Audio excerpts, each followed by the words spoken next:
part of Israel, and it's called Haifa, the general area or city, and kind of like a small community next to it.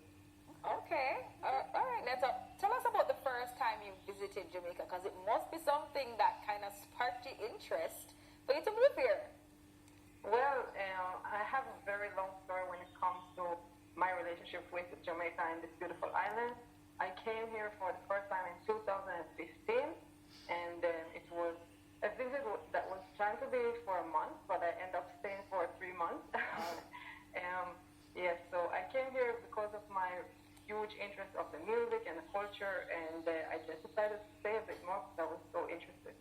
Yeah, well, you touched on the music and the culture, and I realized as well that you love Aki and Kalaloo, and I want us to list on everything you mentioned here, right? So you love Aki, you love Kalaloo, you love boiled food, you also love Blue Mountain coffee, jerk chicken. You said basically any of the local dishes that are vegan.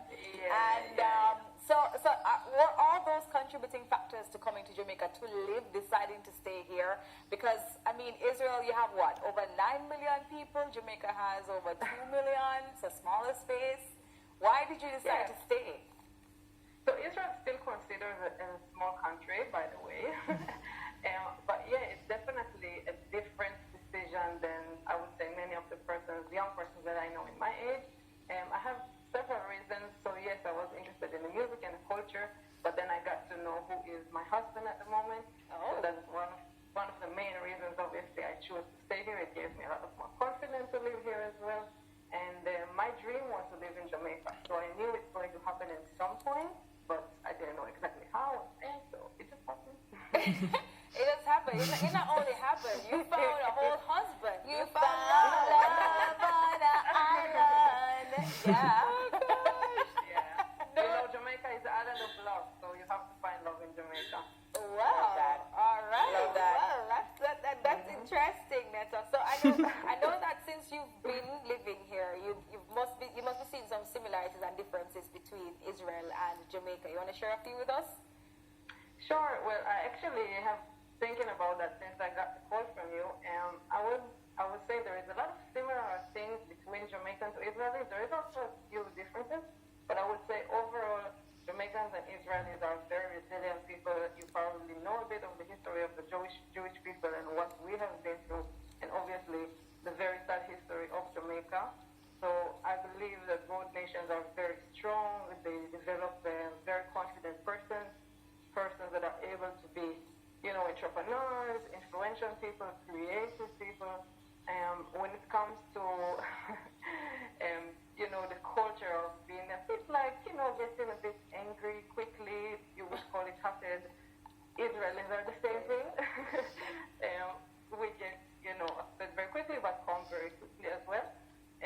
Israelis and Jamaicans are very joyful people. They, we all love to celebrate life. And I believe it's from a perspective of, okay, there is somebody is coming after us. So, we have to live life at the moment. In Israel and in Jamaica, faith and believing in God is a very big thing. When it comes to simple stuff as like having, military and police forces on a regular, day, or, it's something that I believe that Jamaican and Israelis, unfortunately, are used to as well. And of course, the hot weather, which Israel does have a lot of, a few good months of summertime.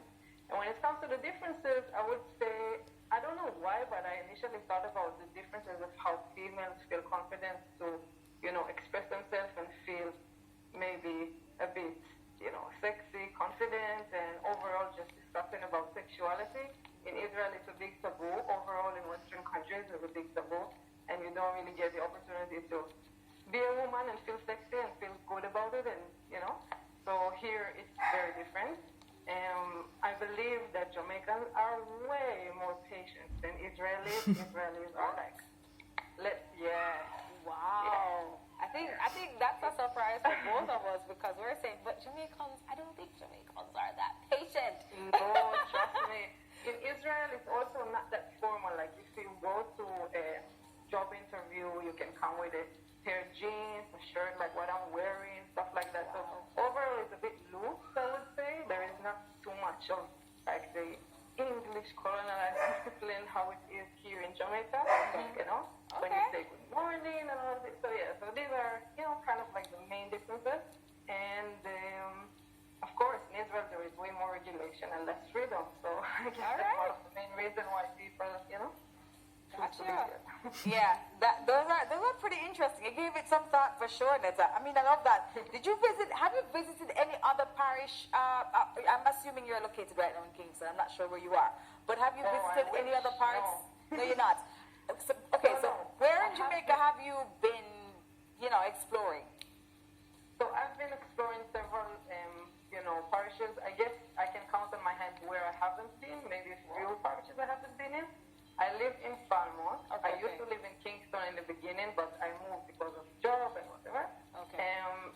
Yes, it's pretty far, you know, but you know. So I live in Falmouth, but I've visited in a lot of places. Dainty, Portland. I love Portland, obviously. Kingston, of course, St. James. Almost any parish in Jamaica. Maybe like I didn't really get to explore Mandeville and these types of parishes. Do you have a favorite spot? Yeah, I love Portland, and I mean, everywhere in Portland is beautiful, but my best friend has a business over there. It's called the Living Daylight. It's in Port Antonio, a little bit above the beautiful jungle park. Okay, yeah. All right, Neta. I totally agree. I know that, I mean, probably one of your favorite parts about living in Jamaica is your husband, but do you have any other favorite parts or anything else that you say, you know, that you just love about living in Jamaica? What's your favorite thing? It's quite funny. First of all, of course, yes, my husband is the main reason, but it's quite funny to think about it, and maybe you are so adjusted to it and you don't even realize, but the fact that the music is so, it's so much there in everywhere you go, like everywhere you go in Jamaica, there is music. Yeah. And when I used to serve in the military in Israel, I used to do, you know, we guard on camps and so forth. And I always used to think how cool it is if they would play music, whatever music, in the speakers, because all over Israel you have like speakers and so forth. So, yeah, in Jamaica it's just a natural thing to have music everywhere as a part of life, which is a very nice thing to music lovers. Just a natural thing. Love that. Yeah. Neta, thank you so much for sharing. And, you know, I hope you enjoy Jamaica some more while you're here. Visit all the other parishes you haven't visited yet. But I'm sure that you and your hubby will go exploring, right? Yes, and I do want to add, I might be here with a smile today because it's Smile Jamaica, but I have to say that Israel right now is going through a terrible terror attacks in the past month. We actually had a terror attack yesterday with two young persons that were killed in Tel Aviv. So I have to say my condolences to the families, and of course I know we will win and overcome this, but obviously it's a very sad part of our life from descendants. But thank you so much, and everyone are welcome to follow my YouTube channel as well, and my